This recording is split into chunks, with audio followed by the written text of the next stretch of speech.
لوگوں کو اللہ رب العالمین کی اور بلا کر کے آپ گھر پہنچے۔ ابو طالب آپ کو بلاتا ہے اور کہتا ہے اے میرے بیٹے، اے میرے بھتیجے، لوگ تمہاری اگینسٹ بات کرنے کے لیے میرے پاس آئے اور کہنے لگے کہ محمد کو روک لو، محمد میری معبودوں کو برا بھلا کہتا ہے، محمد میری معبودوں کی مذمت کرتا ہے، اے ابو طالب آپ اسے روک لو۔ اللہ کے رسول صلی اللہ علیہ وسلم کہتے ہیں اے میرے چچا، یہ لوگ غلط خداؤں کی عبادت کر رہے ہیں۔ اے میرے چچا، اللہ رب العالمین ایک ہے، there is no god but god only one, ایک اللہ ہے، عبادت کے لائق ایک اللہ رب العالمین ہے، ان کے علاوہ کوئی نہیں ہے۔ جو 360 دیوی دیوتاؤں کی عبادت کر رہا ہے، یہ لوگوں کو سمجھ میں نہیں ہے کہ وہ بھگوان، وہ ایشور، وہ اللہ جس کے بدن پر مکھی بیٹھتا ہے تو اسے بھگا نہیں پاتا ہے، اس کے سامنے مٹھائیاں رکھی ہوئی ہیں، وہ مٹھائی کو کھا نہیں پا رہا ہے، چوہا اس کی مٹھائی کھا جا رہا ہے، مکھیاں اس کی مٹھائی کو لے کر کے بھاگ جا رہی ہے، چونٹی اس کی مٹھائی کو کھا رہی ہے، لیکن یہ اپنی مٹھائی کو بچا نہیں پا رہے ہیں۔ اے میرے چچا، یہ لوگ غلط خداؤں کی عبادت کر رہے ہیں۔ اے میرے چچا، وہ اللہ رب العالمین کی عبادت کرنی چاہیے جس نے انہیں بنایا ہے، ہم کو پیدا کیا، آپ کو پیدا کیا ہے، سمپورن جگت کو پیدا کیا ہے، اس اللہ رب العالمین کی عبادت کرنی چاہیے۔ اتنے کہہ کر کے آپ چلے گئے۔ پھر کچھ دنوں کے بعد وہی لوگ واپس آتے ہیں اور کہتے ہیں اے ابو طالب، ابھی بھی تمہارا بھتیجا سدھرا نہیں ہے اور ہماری بات پر ان کی کوئی عمل نہیں ہے، میری بات کو کوئی فالو نہیں کر رہا ہے وہ، اور اپنا کام کرتا ہوا جا رہا ہے۔ اے ابو طالب، اگر آپ نہیں روک پا رہے ہیں تو مجھے دے دیجئے،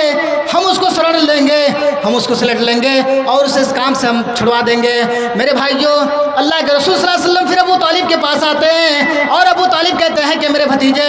لوگ تمہاری پلاننگ اور تمہیں قتل کی تمہاری پلاننگ بنا رہے ہیں، لوگ تمہیں مارنا چاہتے ہیں۔ اے میرے بیٹے، اس کام سے باز آ جاؤ، کام کو چھوڑ دو۔ اے میرے بھتیجے، یہاں تک کہ ہمیں بول کر گئے ہیں کہ اگر وہ مکہ کی سرداری چاہتا ہے تو ہم اس کو سرداری دے دیں گے، اگر وہ مکہ کی خوبصورت لڑکی سے شادی کرنا چاہتا ہے ہم اس کی شادی کرا دیں گے، یا پھر خزانہ چاہتا ہے تو ہم خزانوں سے بھر دیں گے۔ اے میرے بھتیجے، یہ آفر تمہیں دے کر گئے ہیں۔ اللہ کے رسول صلی اللہ علیہ وسلم کی آنکھوں میں آنسو آ جاتے ہیں، آپ زار و قطار رونے لگتے ہیں اور کہتے ہیں اے میرے چچا، یہ تو ان کے ہاتھ میں، یہ تو پاسبل ہے، وہ ہمیں دے سکتا ہے، لیکن اے میرے چچا، ایک میری بھی گزارش سن لو، میری بھی ایک اپیل سن لو کہ اگر یہ کفار مشرکین، یہ سارے لوگ اگر سورج لا کر کے میرے دائیں ہاتھ پر رکھ دے، چاند کو اکھاڑ کر لا کر کے میری بائیں ہاتھ میں رکھ دے، جو بالکل ہی پاسبل نہیں ہے، اگر وہ لا سکتا ہے اور میرے ہاتھ پر رکھ سکتا ہے، یہ تو ممکن ہے، یہ تو پاسبل ہو سکتا ہے، لیکن میں اسلام کی باتیں لوگوں تک نہ پہنچاؤں، یہ بالکل ہی پاسبل نہیں ہو سکتا ہے۔ اے میرے چچا، آپ میری حمایت کرنا نہ چاہیں تو چھوڑ دیجئے، میری حمایت نہ کریں، آپ مجھے سپورٹ نہیں کرنا چاہیں تو چھوڑ دیجئے، آپ کی سپورٹ کی ہمیں کوئی ضرورت نہیں ہے۔ الہ العالمین میرا سپورٹ کرنے والا ہے، جو ہمیں نبی بنا کر بھیجا ہے، وہ ہماری رکشا کر رہا ہے اور اس کے ذمہ ہم ہیں، وہ ہماری حفاظت کرے گا۔ اے میرے چچا، آپ نہیں کرنا چاہے تو مت کریے۔ میرے بھائیوں، پھر اللہ کے رسول صلی اللہ علیہ وسلم اپنے کام میں لگ جاتے ہیں، اپنے کام کرتے ہیں، اور 63 سال کی زندگی میں اسلام کو ہم تک پہنچا کر کے، اسلام کو مکمل کر کے ہم تک پہنچا کر کے، اللہ کے رسول صلی اللہ علیہ وسلم اس دار فانی سے کوچ کر گئے ہیں، اس دار فانی سے رخصت کر چکے ہیں، اس دار فانی سے جا چکے ہیں۔ جو لوگ یہ کہتے ہیں کہ اللہ کے رسول صلی اللہ علیہ وسلم مرے نہیں ہیں، زندہ ہے، تو میں انہیں بتا دوں کہ اللہ کے رسول صلی اللہ علیہ وسلم کا تماچا تمہارے گال پر پڑے گا جب قیامت کے دن، تب تجھے پتا چلے گا۔ 12 ربیع الاول بنانے والوں اور 12 ربیع الاول کے دن جلوس نکالنے والوں، تمہاری کتابیں، تم یہ نہیں کہہ سکتے ہو کہ مولوی رفیق اپنے گھر سے یہ نوٹ کر کے لایا ہے، ریفرنس نوٹ کرو، تمہاری کتابیں فتاوی رجویہ جلد نمبر 26 کا صفحہ نمبر 414 اٹھا لو، وہاں دیکھو لکھا ہوا ہے کہ اللہ کے رسول صلی اللہ علیہ وسلم اس دنیا سے جا چکے ہیں، اس دار فانی سے کوچ کر گئے ہیں، رخصت کر چکے ہیں۔ اللہ کے رسول صلی اللہ علیہ وسلم کا تھپڑ جب تمہارے گال پر پڑے گا تب تجھے پتا چلے گا۔ اللہ کے رسول صلی اللہ علیہ وسلم کو ایکسپٹ کرو، اللہ کے رسول صلی اللہ علیہ وسلم پر ایمان لے آؤ، قبروں کو چھوڑو، ان بازاروں کو چھوڑو جو تم پوج رہے ہو۔ میرے بھائیوں، کل قیامت کے دن جب تمہیں لات پڑے گا تب تجھے پتا چلے گا۔ جب اللہ کے رسول صلی اللہ علیہ وسلم حوض کوثر میں بیٹھے ہوئے ہوں گے اور سب کو پانی پلا رہے ہوں گے تو وہ لوگ بھی دوڑتے ہوئے آئیں گے، وہ لوگ بھی دوڑتے ہوئے آئیں گے جو قبروں میں جا کر کے پوجا کرتا ہے۔ ابھی جب میں گھر سے آ رہا تھا، ٹرین میں بیٹھ کر کے میں ایک ویڈیوز دیکھ رہا تھا، استغفر اللہ، جیسے ہم لوگ خانہ کعبہ کا طواف کر رہے ہیں نا،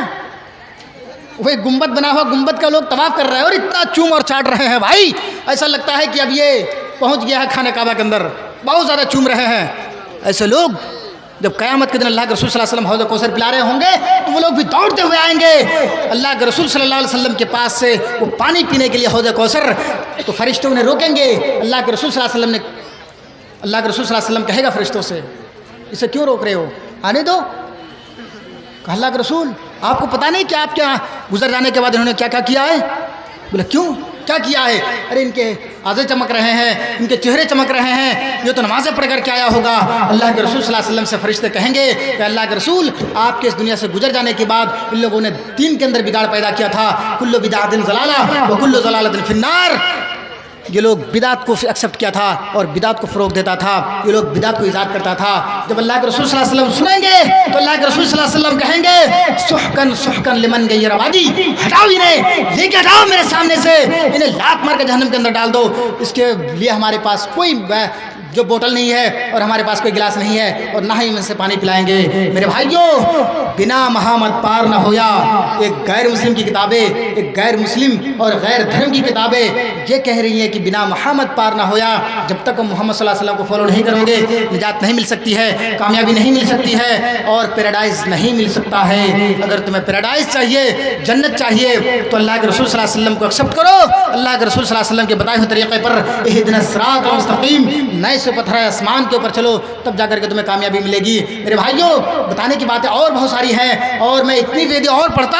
کہ آپ کو بتاتا میں کہ ویدوں کے اندر، گرو گرنتھ کے اندر اور بائبل کے اندر اور دھمپت کے اندر اور بہت ساری کتابوں کے اندر جناب محمد رسول اللہ صلی اللہ علیہ وسلم کا ایک ایک میں ریفرنس دیتا۔ اتنی لمبی باتیں کرنے کا ٹائم تو ہے ہی نہیں ہے، ایک ایک ریفرنس دیتا کہ بائبل کے اندر، گرو گرنتھ کے اندر، دھمپت کے اندر اور بہت ساری کتابوں کے اندر اللہ کے رسول صلی اللہ علیہ وسلم کی پیشین گوئیاں موجود ہیں، لیکن وقت ہمیں اجازت نہیں دیتا ہے کیونکہ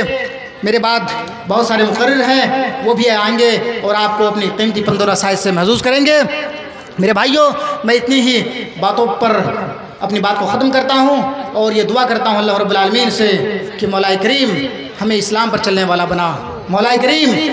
جو اسلام سے دور ہے اللہ رب العالمین اسلام کے قریب آنے کی توفیق عطا فرما۔ مولا کریم جب تک ہم لوگ زندہ ہیں تو اسلام، ایمان اور تیرے حبیب جناب محمد رسول اللہ صلی اللہ علیہ وسلم پہ اور اوپر قائم اور دائم فرما۔ جب ہمارا خاتمہ ہو تو ایمان بالخیر ہو، آمین۔ وآخر دعوانا ان الحمدللہ رب العالمین۔ السلام علیکم ورحمۃ اللہ وبرکاتہ۔